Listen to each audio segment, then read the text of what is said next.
بسم اللہ الرحمن الرحیم الحمدللہ والصلاة والسلام علی رسول اللہ اما بعد موضوعات فقہ القلوب ہماری آج 10ویں مجلس ہے۔ کل ہم نے ذکر کیا تھا کہ قلب کی ریاضت کا مطلب کہ اس کو ٹریننگ دینا، اس کو تھوڑی سی مشقت میں لگانا، اس پر محنت کرنا، اس کی ایکسرسائز کرنا، اور ہم نے کہا تھا کہ ریاضت سے انسان کے جتنے اعضاء ہیں یا جتنے فنکشنز ہیں اللہ نے رکھے ہوئے ہیں، ریاضت سے وہ بڑھ جاتے ہیں، اور ریاضت کو چھوڑنے سے، محنت کو چھوڑنے سے وہ بالکل کسی وقت معطل ہو جاتے ہیں۔ حتیٰ کہ یہ فزیکل ایکٹیویٹی کے حوالے سے لوگ کہتے ہیں کہ یوز اٹ اور لوز اٹ، یا تو اس کو استعمال کرو اپنے بدن کو، مطلب مسلز کو، یہ وہ ہاتھ پاؤں یا جو بھی ہیں، یوز اٹ اور لوز اٹ، یا پھر یہ ہے کہ یہ تم کھو دو گے۔ اس وجہ سے بہت سارے لوگوں نے قلوب کو کھویا ہے، اس وجہ سے کہ انہوں نے اس پر ریاضت ہی نہیں کی۔ کوئی بندہ یک دم ایسا نہیں کہ نماز پڑھے گا اور اس کو مزہ آ جائے گا، وہ پڑھے گا، کوشش کرے گا، کرتا پھر ایک وقت یہ آئے گا کہ نماز میں اس کا دل لگے گا، نماز میں وہ خدا کو پانے لگے گا، نماز میں وہ خدا سے مناجات کرے گا، اور نماز کی جو ایک کیفیت ہے اس کے اندر وہ آئے گی۔ وہ علم پڑھے گا، وہ ذکر کرے گا، وہ اپنا محاسبہ کرے گا، اپنے اندر سے جو شرور انفس ہیں ان کو کھرچنے کی کوشش کرے گا، کسی معلم مربی کو پکڑے گا اور اس سے وہ مدد لے گا وغیرہ وغیرہ۔ کہتے ہیں یہ ریاضت سے اور محنت سے قلوب کو بہت اعلیٰ سے اعلیٰ بنایا جا سکتا ہے۔ البتہ یہ ہے، اور دوسری جو چیز بتائی تھی وہ یہ ہے کہ دعا، اور نبی صلی اللہ علیہ وسلم کی قلب کی اصلاح کے لیے بہت ساری دعائیں جو ہیں وہ آتی ہیں، اور ہم نے کل 2 دعائیں ذکر کی تھیں، ہماری ریکارڈنگ ہوتی ہے، اگر آپ کو طلب ہو تو آپ پیچھے جا کر دیکھ سکتے ہیں، اور پرسوں بھی نبی صلی اللہ علیہ وسلم کی ایک دعا قلب کی اصلاح کے لیے ہم نے ذکر کی تھی۔ اچھا، ہم نے آج جو ہے وہ ہمارا وہ یہ ہے کہ اب آپ دعا کریں گے، آپ محنت کریں گے، ریاضت کریں گے، اور بالآخر جو چیز ہے اب آپ کو مطلب یہ تو معلوم ہو کہ گول کیا ہے۔ جب آپ کچھ محنت کوشش کرتے ہیں تو آپ کو مطلب یہ ہوتا ہے کہ کسی چیز پر نظر بھی دو نا کہ آپ نے پہنچنا کہاں ہے۔ تو وہ کہتے ہیں کہ قلب کے 10 کمالات ہیں جو اللہ رب العزت عطا فرما دیتا ہے اپنے بندے کو جب وہ اللہ سے مانگتا اور دعا کرتا ہے اور اس کے لیے کوشش کرتا ہے۔ پہلا کیا ہے؟ وہ کہتے ہیں کہ پہلا یہ ہے کہ قلب کو اللہ زندگی دیتا ہے، اور یہ باقاعدہ اللہ رب العزت نے یہ لفظ بولا ہے، أَوَمَنْ كَانَ مَيْتًا فَأَحْيَيْنَا۔ کیا تو اندازہ کر سکتا ہے اس شخص کی خوش قسمتی کا کہ وہ نرا مردہ تھا، فَأَحْيَيْنَا، ہم نے اس کو زندگی دے ڈالی، وَجَعَلْنَا لَهُ نُورًا، اور پھر اس کے لیے ہم نے روشنی کر دی، يَمْشِي بِهِ فِي النَّاسِ، اور وہ لوگوں کے مابین پوری بھری دنیا میں وہ آسمان کی روشنی کے اندر چلتا ہے۔ كَمَثَلُ فِي الظُّلُمَاتِ لَيْسَ بِخَارِجٍ مِنْهَا، کیا ویسا ہو سکتا ہے جو بالکل اس گھٹا ٹوپ اندھیرے کے اندر رہتے ہیں۔ اچھا، تو قلب کو زندگی ملتی ہے تو اللہ تعالیٰ سے دل کی زندگی مانگنا اور بار بار اس کا سوال کرنا۔ دوسری جو چیز ہے کہتے ہیں کہ وہ ہے شفا، قلوب کو شفا ملتی ہے، اور اس کے کہتے ہیں دلیل ہے قرآن میں کہ وَيَشْفِي صُدُورَ قَوْمٍ مُؤْمِنِينَ، اللہ شفا دے گا مومن لوگوں کے سینوں کو، مومن لوگوں کے سینوں کو شفا دے گا۔ اچھا، وہ اس کا سیاق جو ہے نا وہ یہ ہے کہ اسلام کی جب جیت ہوگی اور کفر جو ہے نا وہ سرنگوں ہوگا تو اس سے اہل ایمان کے دلوں کو شفا ہوگی، اہل ایمان کے دلوں کو ایک تسلی ملے گی۔ بہرحال یہ شفا آپ کو پتہ ہے کہ کسی آپ زندہ اگر بندہ ہے بھی اور وہ ہزارہ بیماریوں میں اور لاغر پن میں پڑا ہوا ہے، تو جب اللہ تعالیٰ اس کو صحت دے گا تو اس کو شفا دے گا تو بہت ساری بیماریوں سے اس کی جان چھوٹتی ہے۔ اسی وجہ سے یہ کہتے ہیں کہ جس طریقے سے شہد جو ہے وہ بدن کی شفا ہے، اسی طریقے سے علم صالح، اللہ کی باتیں کرنا، علم صالح اللہ کی باتیں کرنا، اللہ کے راضی ہونے کی، جنت کی باتیں کرنا، اللہ رب العزت کے احسانات کا بار بار تذکرہ کرنا، اللہ کی نعمتوں کا بار بار ذکر کرنا، ان میں ڈوبنا، تو یہ کیا کرے گا؟ کہتے ہیں یہ اللہ کے احسانات اور آلاء کا ذکر کرنا اور دلوں پر اس کا یہ عین وہ ہے جیسے بدن کے لیے شہد ہوتا ہے تو روح کے لیے اور قلب کے لیے یہ اللہ کی یہ یاد کی باتیں ہیں۔ تیسری چیز کہتے ہیں کہ دلوں کی پاکیزگی ہونا۔ اچھا، اس کے لیے بھی اللہ رب العزت نے باقاعدہ لفظ بولا ہے کہ اولئک الذین لم یرد اللہ ان یطہر قلوبہم، وہ جو لوگ ہیں جو شریعت سے منہ موڑتے ہیں، اصل میں اللہ کو یہ پسند ہی نہیں تھا کہ ان کے دلوں کو اللہ پاکیزگی دے۔ تو اب پاکیزگی کیا ہے؟ آپ کو بتائیں کہ اتنا جھاڑ جھنکاڑ جو ہے نا وہ دلوں میں پڑا ہوا ہوتا ہے اور دلوں کی پلیدی کا باعث ہوتا ہے۔ کہتے ہیں کہ جس میں مال دولت کی، اقتدار کی، چدراہٹ کی ہوس ہو، اس میں اللہ کی محبت کیسے بیٹھے گی؟ یعنی اللہ کی محبت آئے گی جب یہ بہت ساری آلائشیں، گندگیاں، کم تر چیزیں، گھٹیا چیزیں جو ہے نا وہ دل سے نکلیں گی۔ تو کس کا مطلب ہے کہ دل میں جھاڑو دینا، یہ ہے یطہر قلوبہم، دلوں کی پاکیزگی کا مطلب یہ ہے کہ جو آلائشیں اللہ کی محبت اور خشیت کے دل میں بسنے کے اندر مانے ہیں وہ یہاں سے نکل جائیں۔ تو اچھا، کہتے ہیں کہ اسی چیز کے لیے ایک اور لفظ بھی قرآن مجید میں بولا ہے، وہ ہے امتحن اللہ قلوبہم اولئک الذین امتحن اللہ قلوبہم للتقوی۔ جو امتحان کیا ہے؟ اصل میں امتحان ہوتا ہے کہ کسی چیز کو کسی کسوٹی سے گزارنا۔ کسوٹی کیا ہوتی ہے؟ جیسے سونے کو خالص کرنے کے لیے آپ بھٹی سے گزارتے ہیں، تو یہ امتحان ہے، سونے کو بھٹی سے آپ گزارتے ہیں۔ تو کہتے ہیں اس وجہ سے جو بہت سارے جب اللہ کے راستے میں آپ ہوتے ہیں تو بے شمار تکلیفوں مصیبتوں سے گزر کر یہ ہوتا یہ ہے کہ اللہ آپ کو پاک کر دیتا ہے۔ تو یہ امتحان القلب للتقوی یہ ہے۔ چوتھا کہتے ہیں کہ یہ ہے کہ دل کو ہدایت ملنا۔ فرمایا کہ وَمَن يُؤْمِن بِاللَّهِ يَهْدِ قَلْبَهُ، جو شخص اللہ پر ایمان لائے گا اللہ اس کے دل کو ہدایت دے دے گا۔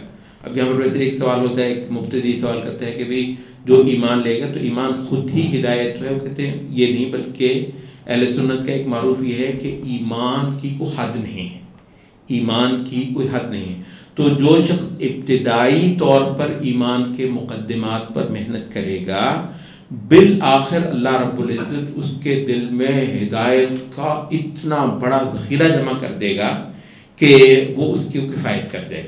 تو بعض نے یہاں پر تفسیر میں یہ بھی کہا کہ جس شخص کو ایمان مل گیا یہدی قلبہ، اس کے دل کو استغفار کے لیے اگر اس سے کبھی غلطی ہو جائے اللہ خود بخود اس کے دل کو ہدایت۔ اور آپ نے دیکھا ہوگا کہ جتنے نیک لوگ ہیں اگر وہ کبھی غفلت ہو گئی ان سے، کبھی اللہ کو بھول گئے، یہ جو اعلیٰ مقاصد ہیں وہ ان کے ذہن سے اوجھل ہوئے، بہت جلد ان کے منہ پر استغفار آتا ہے۔ کوئی بھی بری چیز دیکھ بیٹھے بہت جلدی پہلی بات استغفر اللہ، پہلی بات کہتے ہیں تو استغفار کرنا۔ اچھا، اسی طریقے سے ان کا کوئی نقصان ہو گیا تو استرجاع انا للہ پڑھنا، یہ بھی اہل تفسیر نے یہاں پر کہا۔ تو کہتے ہیں کہ وہ جو پرومپٹ قسم کے، فوری قسم کے ایمانی رد عمل ہوتے ہیں نا، گناہ ہو جانے پر، غلطی ہو جانے پر، بعض اوقات مختلف مواقع پر کسی نے آپ کو گالی دے دی، کسی نے وہ صحیح بات کرنا جو مومن کے کرنے کی ہے جھٹ سے اللہ آپ کے دل میں ڈالے گا۔ تو کہتے ہیں یہ ہے وَمَن يُؤْمِن بِاللَّهِ يَهْدِ قَلْبَهُ، جو شخص ایمان پر محنت کرے گا اللہ اس کے دل کو سنوار دے گا۔ اللہ رب العزت اس کے دل میں ہدایت کے جو اسباب ہیں اور جو مختلف مواقع پر ہدایت کے جو تقاضے ہیں اللہ اس کو الہام کر دے گا، اللہ اس کو سمجھا دے گا، اور دل جو ہے نا وہ اعلیٰ ترین رسپانس جو ہے وہ مختلف مواقع پر جو ایمان کا مطلوب ہے وہ دینے لگے گا۔ پانچواں کہتے ہیں کہ دل کا جو کمال ہے یا دل کو کی جو درستی ہے وہ ہے ایمان کا رقم ہونا۔ کہتے ہیں یہ تو بہت اونچا درجہ ہے، ایمان دلوں کے اندر ایمان کا رقم ہو جانا، ایمان تحریر کر دیا اللہ نے، ایمان کو کندہ کر دیا دل کے اندر۔ اچھا، یہ کہتے ہیں یہ مقام آپ ذرا پڑھیں اور آپ کو سمجھ آ جائے گی۔ یہ مطلب بہت منفرد مقام ہے. سورۃ مجادلہ ختم ہوتی ہے یہاں پہ کہ لا تجد قوما یؤمنون باللہ والیوم الآخر. ایسے لوگ تجھے کہیں نہیں ملیں گے جن کا ایمان تو ہو اللہ اور یوم آخرت پر، جن کا ایمان تو ہو اللہ پر اور یوم آخرت. یوادون من حاد اللہ، یارانے نبھتے ہوں ان کے اللہ کے ساتھ اور رسول کے ساتھ محادرہ کرنے والوں کے ساتھ، یارانے ان کے نبھتے ہوں. یحادون من حاد اللہ ورسولہ ولو کانوا آباءہم، چاہے وہ ان کے باپ کیوں نہ ہو. ایسا یہ ایمان میں ایسا سنجیدہ ہو گیا، باپ کیوں نہ ہوں گے، او لو کانوا آباءہم او اخوانہم او عشیرتہم، ان کے بھائی کیوں نہ ہوں، ان کے کنبے. یہ کنبے کا لفظ جو ہے نا یہ ہمیں سمجھ نہیں آئے گا جب تک آپ عرب کی لائف بنا. عرب کے لیے کنبہ قبیلہ سب کچھ ہوتا تھا، سب کچھ ہوتا تھا، تو قبیلے کو خاطر میں نہیں لائیں گے. عشیرتہم اولئک کتب فی قلوبہم الایمان، یہ ہیں کہ جن کے دلوں میں اللہ نے ایمان لکھ دیا، ایمان کندہ کر دیا. تو مطلب ہے کہ وہ یعنی اس میں سے اور چیز نکلے گی نہیں. تو کہتے ہیں یہ بہت اونچا درجہ ہے کہ اللہ دل کے اندر ایمان تحریر کر دے. کچھ لوگوں کو ہو جاتا ہے یہ درجہ، اللہ تعالیٰ کچھ لوگوں کو عطا فرما دیتا ہے. چھٹا کہتے ہیں کہ وہ ہے سکینت.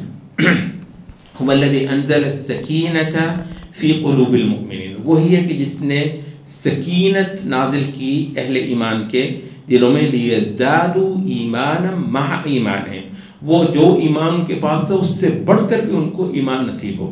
اور بالعموم کہتے ہیں کہ یہ جو ہے سیاق ان آیات کا یہ مارکے کے اندر ہے. یہ مارکے کے اندر جو ان کا ایمان اونچا جاتا ہے نا، کہتے ہیں پہاڑوں سے بڑا ہو جاتا ہے.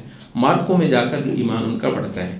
گھر میں بیٹھے بندہ وہ جتنا بھی آپ کے خیال میں آپ چلے کر لیں، چلے میں جو ایمان آپ کا بڑھتا ہوگا وہ اس کے مقابلے میں کچھ نہیں ہے جو مارکوں میں جا کر آپ کا ایمان بڑھتا ہے.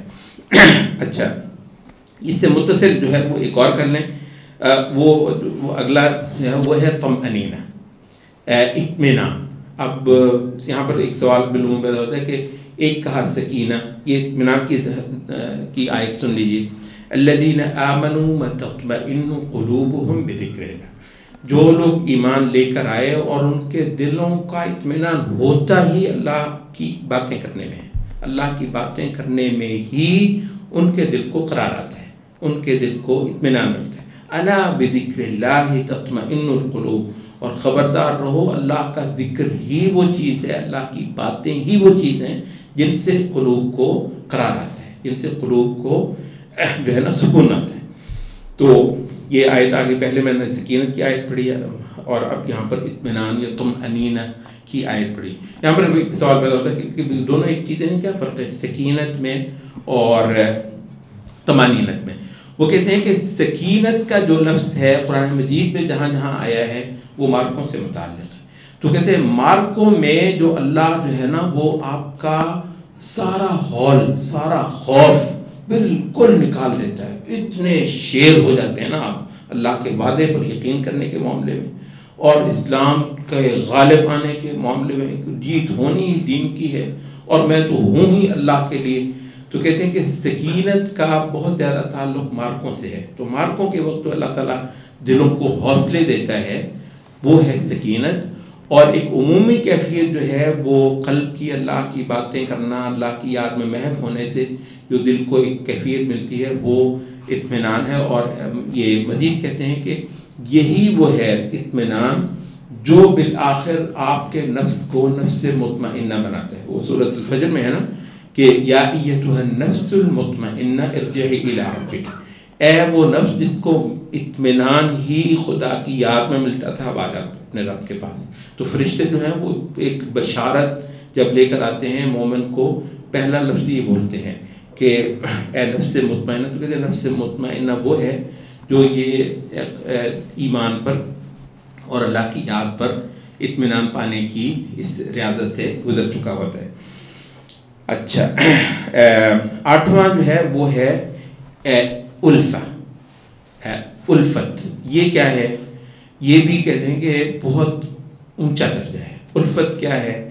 وہ اس کے لیے آیت وہی لے کر آئے آج جو ہم نے قرآن مجید کے اس میں بھی پڑھی کہ وَأَلَّفَ بَيْنَ قُلُوبِهِمْ، کہ اہل ایمان، یعنی ایک تو یہ تھا نا کہ آپ کا ایک فرد کے طور پر آپ کے قلب میں اللہ کی یاد، اللہ کی محبت آ گئی، لیکن ایک فرد کے طور پر آئی نا، لیکن اب یہ ہے کہ آپ کا دل بھی اللہ والوں کے ہی ساتھ لگتا ہے. آپ کا دل جو ہے نا اللہ کے منکر، اللہ تعالیٰ کے مطلب گناہ گار، نافرمان، گندے، آپ کا دل لگتا ہی نہیں ان کے ساتھ. آپ ڈھونڈ رہے ہوتے ہیں کہ کہاں ہیں اللہ والے. اچھا، ان کے ساتھ مل کر آپ ایک قوت بنتے ہیں، آپ ایک جماعت بنتے ہیں، آپ ان کے ساتھ بھیگ جاتے ہیں، ان کی بے شمار زیادتیوں کو بھی اس وجہ سے برداشت کرتے ہیں کہ ہم تو ہیں اللہ کے راستے میں، یہاں تو بالکل مطلب اب بہت ساری اپنی جتنے. تو کہتے ہیں کہ یہ ہے قلب کی میں جو اللہ کمالات پیدا کرتا ہے، ان میں سے یہ ہے کہ الفت پیدا کرتا ہے کہ آپ گھل مل جاتے ہیں. یعنی اگر میں اس کو دوسرے لفظوں میں کروں وہ یہ ہے کہ ایک یہ ہے کہ آپ اپنی بہت اعلیٰ اصلاح کر کے اپنے آپ کو ایک اچھی اینٹ بنا لیں، ٹھیک ہے. اور دوسرا یہ ہے کہ وہ اینٹ پھر کسی عمارت میں استعمال بھی ہو. یہ جو ایک اللہ والوں کا تصور ہے نا، یہ ہوتا نہیں کیا اتنا اعلیٰ ماشاءاللہ محنت ریاضت کر لی، لیکن یہ ایک نیری اینٹ ہے، یہ کسی عمارت میں فٹ نہیں ہو رہی، یا وہ فٹ ہونے کا بالکل شعور بھی نہیں. اصل یہ ہے کہ ایسی اعلیٰ چیزیں تیار ہوں اور وہ مل کر پھر ایک تصویر بنائیں، ایک معاشرے کی سطح پر، ایک سماج کی سطح پر. تو کہتے ہیں یہ وہ ہے وہ تألیف. اس کو تألیف بھی کہتے ہیں، اس کو الفت بھی کہتے ہیں. مؤلف بین قلوبہم، اور یہ باقاعدہ قلب کے کمالات میں سے انہوں نے اس کو یہ رکھا ہے. نواں جو ہے وہ ہے محبت. اللہ کی محبت جو ہے وہ پیدا ہوتی ہے اور وہ ہر چیز پر غالب آ جاتی ہے. کہتے ہیں یہ اللہ تعالیٰ نے ذکر کیا ہے سورۃ حجرات میں، وَلَكِنَّ اللَّهَ حَبَّبَ إِلَيْكُمُ الْإِيمَانَ. اللہ تعالیٰ نے تمہارے دلوں میں ایمان کو محبوب کر دیا ہے. تو ایمان سے بڑھ کر اس کو کوئی چیز عزیز نہیں ہوتی. اور 10واں جو ہے وہ ہے ایمان کا مزین ہو جانا، اور وہ اسی آیت میں ہے. پہلے کہا کہ حبب الیکم الایمان، پھر کہا کہ وزینہ فی قلوبکم، اور پھر اس ایمان کو تمہارے دلوں میں مزین بھی کر دیا. تو ایمان کے پھر بے شمار مطلب ہے وہ جسے کہتے ہیں نا کہ پھول پھل ہوتے ہیں، پھول پھل قلب کے اندر پیدا ہوتے ہیں، اور اتنی خوبصورت جہان ہوتا ہے. تو بسا اوقات آپ کو لگتا ہے کہ یہ تو مطلب اس کا دل کیسے لگتا ہے، وہ کہتا ہے تمہارا دل پتہ نہیں کیسے لگتا ہے اللہ کو بھول کر. تو ایمان جو ہے نا وہ بہت ساری اس کے اندر حسن اور زینت پیدا کرتا ہے. تو یہ 10 مقامات ہیں، کہتے ہیں یہ 10 کمالات ہیں قلب کے. اللہ سے مانگو تو ان چیزوں کو مانگا کرو. سبحانک اللہم و بحمدک.